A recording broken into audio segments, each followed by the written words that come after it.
Ada beberapa hal prinsip yang akan disampaikan nantinya di dalam konferensi pers, yaitu mungkin sekitar tanggal 14 atau 15 April ya, 2025 terkait dengan Peraturan Presiden Republik Indonesia nomor 19 tahun 2025, yaitu tentang tunjangan kinerja dosen. Nah, tentu ini menjadi banyak pertanyaan sesama dosen ya, kira-kira prinsip-prinsip apa saja yang akan disampaikan dalam konferensi pers terkait dengan tunjangan tukin ini. Oleh karena itu, untuk informasi lebih jelasnya, kita akan bahas dalam video kali ini.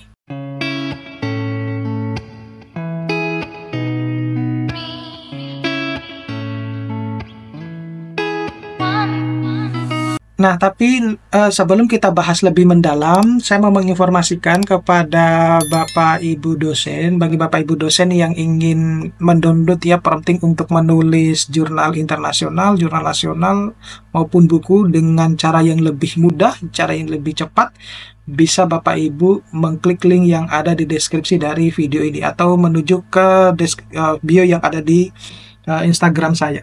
Oke, kita lanjutkan Bapak Ibu. Assalamualaikum warahmatullahi wabarakatuh. Yang saya banggakan teman-teman dosen, tentu Bapak Ibu dosen sudah mendapatkan informasi terkait dengan Peraturan Presiden RI nomor 19 tahun 2025 terkait dengan tunjangan kinerja pegawai di lingkungan Kementerian Pendidikan Tinggi Sains dan Teknologi, atau lebih tepatnya ini tunjangan kinerja khusus untuk dosen ya di lingkungan Kemendikti-Saintek ya. Di mana berdasarkan peraturan tersebut itu tukin ini diberikan terhitung sejak tanggal 1 Januari 2025 dengan memperhitungkan tukin yang sudah diterima. Nah, tetapi ada hal-hal prinsip ya, ada sejumlah prinsip pelaksanaan pembayaran tukin yang akan dituangkan di dalam sebenarnya peraturan Menteri Pendidikan Sains dan Teknologi ini. Nah, jadi di sana sebenarnya di aturan ini itu ada beberapa hal prinsip ya yang nanti akan disampaikan oleh Menteri, informasinya seperti kayak gitu ya, yang nantinya dilakukan konferensi pers sekitar tanggal 14 atau 15 April yang akan datang gitu. Nah, tentu Bapak Ibu juga sudah melihat besaran tunjangan tunjangan kinerja yang akan diterima oleh teman-teman dosen terkait dengan pembayaran tunjangan ini. Nah, tetapi yang perlu Bapak Ibu ketahui bahwa tidak semua pegawai ASN ya atau PNS ataupun P3K itu bisa mendapatkan tukin tersebut ya, tergantung dari kebijakan dari universitasnya juga gitu. Nah, sebelumnya itu sudah ada penjelasan bahwa akan merilis ya sebenarnya pedoman setelah Permendikti-Saintek ini terkait dengan pembayaran tukin yang diterbitkan. Nah, jadi ada lagi proses ya yang disebut namanya permen ya. Masih ada pedoman terkait dengan pembayaran tukin ini, di mana ini baru akan diimplementasikan setelah mungkin dari konferensi pers tersebut. Nah,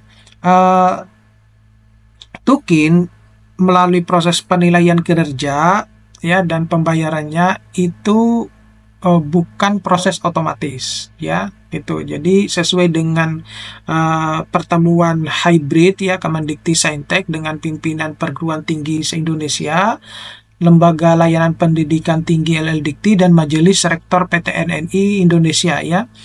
Nah, kalau kita lihat di sini memang ada besaran tukin yang akan diterima itu kurang lebih seperti yang tertera di dalam tabel ini ya Bapak Ibu bisa lihat sebenarnya.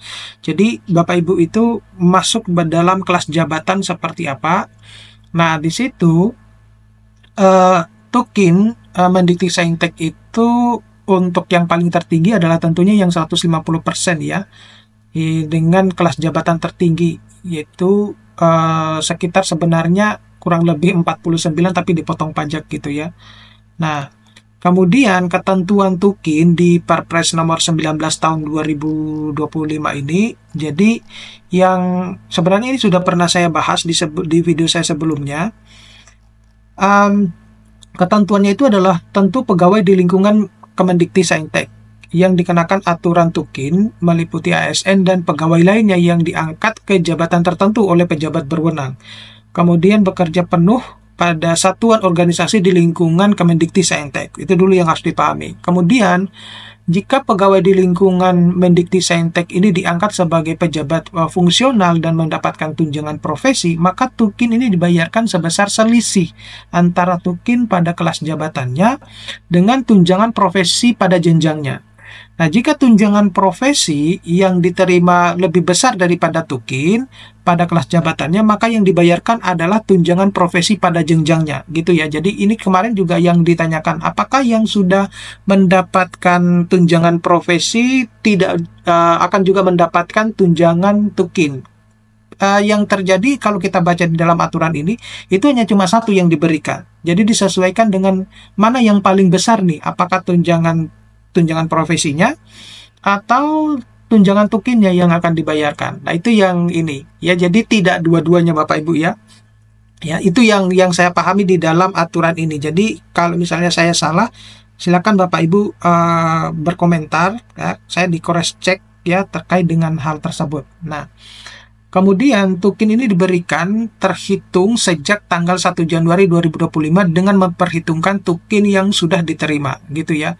Nah, tukin ya tidak diberikan kepada ini ya, yang pasal 7 ini, itu pegawai pada Badan Layanan Umum BLU yang sudah dapat remunerasi sesuai dengan ketentuan perundang-undangan yang mengatur pengelolaan keuangan BLU.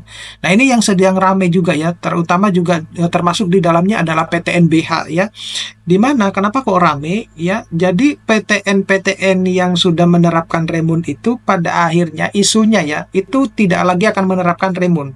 Harapannya kenapa? Biar mereka mendapatkan tukin. Informasinya semacam itu, gitu ya. Jadi itu yang rame di sosial media grupnya dosen-dosen ya terkait dengan hal tersebut. Jadi terutama, saya ulangi lagi, terutama untuk universitas PTN yang menerapkan remunerasi itu karena isunya sejak lama sebelum aturan peraturan Presiden nomor 19 ini muncul, itu mereka sudah akan melepas atau tidak lagi menerapkan sistem remun. Karena mereka ya tentu mungkin ya ketika dibuat aturan ini itu kan pasti ada dosen-dosen yang dilibatkan ya. Jadi mungkin dosen-dosen yang terlibat itu sudah tahu bocorannya lebih awal bahwa wah, kalau berarti saya menerapkan remun, kemudian besaran tukinnya itu lebih besar, ya rugi dong.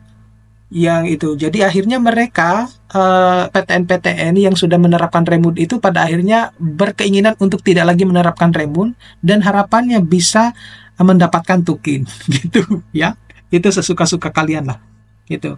Nah, kemudian pegawai di lingkungan Kemendikti-Saintek yang tidak punya jabatan tertentu, ya Bapak Ibu bisa baca di pasal 7 ini. Kemudian, pegawai di lingkungan Kemendikti-Saintek yang diberhentikan sementara atau dinonaktifkan, juga pegawai di lingkungan Kemendikti-Saintek yang diberhentikan dari jabatan organiknya dengan diberikan uang tunggu dan belum diberhentikan sebagai pegawai, atau pegawai di lingkungan Kemendikti-Saintek yang menjalani cuti di luar tanggungan negara atau bebas tugas untuk persiapan masa pensiun.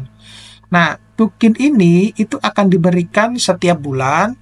Kemudian pemberian tukin itu mempertimbangkan capaian kinerja pegawai sesuai dengan ketentuan perundang-undangan. Jadi Bapak Ibu, tukin itu akan diberikan sesuai dengan capaian kinerja Bapak Ibu. Nah, karena yang kita tunggu ini adalah permen, kemungkinan besar permen itu muncul bahwa kalau mungkin kinerjanya tidak begitu maksimal, ya apakah mungkin Bapak Ibu tidak mendapatkan tukin, atau tukin Bapak Ibu dapat tukin tapi besarannya kecil. Nah, itu yang lagi ditunggu. Makanya yang konferensi pers tanggal 14-15 April itu yang ditunggu seperti apa isinya gitu ya.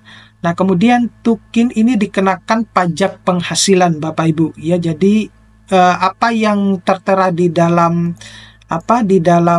halaman terakhir ya dari aturan ini itu kemungkinan besar ini belum terpotong pajak gitu ya, atau mungkin ini sudah sesuai dengan potongan pajak gitu. Tetapi kan potongan pajak itu kan di Indonesia itu kan hampir setiap saat berubah ya. Itu juga akan disesuaikan lah gitu. Nah, kemudian Tukin Mendiktisaintek dan Wamendiktisaintek ini diberikan sejak tanggal pelantikannya sebagai Menteri dan Wamen. Jadi, bagi yang sudah menjabat sebelumnya ya, terutama di kementerian itu, mereka sudah akan mendapatkan Tukin. Seperti itu. Oke, Bapak Ibu, saya kira seperti itu informasi yang saya dapatkan. Mudah-mudahan ini bisa bermanfaat. Yang kita tunggu itu adalah permennya dan juga konferensi persnya. Tapi sebelum saya akhiri, ada baiknya bagi Bapak Ibu yang membutuhkan prompting untuk menulis jurnal internasional, jurnal nasional, ataupun buku dan lain sebagainya, Bapak Ibu bisa mengklik link yang ada di deskripsi video ini. Terima kasih, saya akhiri. Assalamualaikum warahmatullahi wabarakatuh.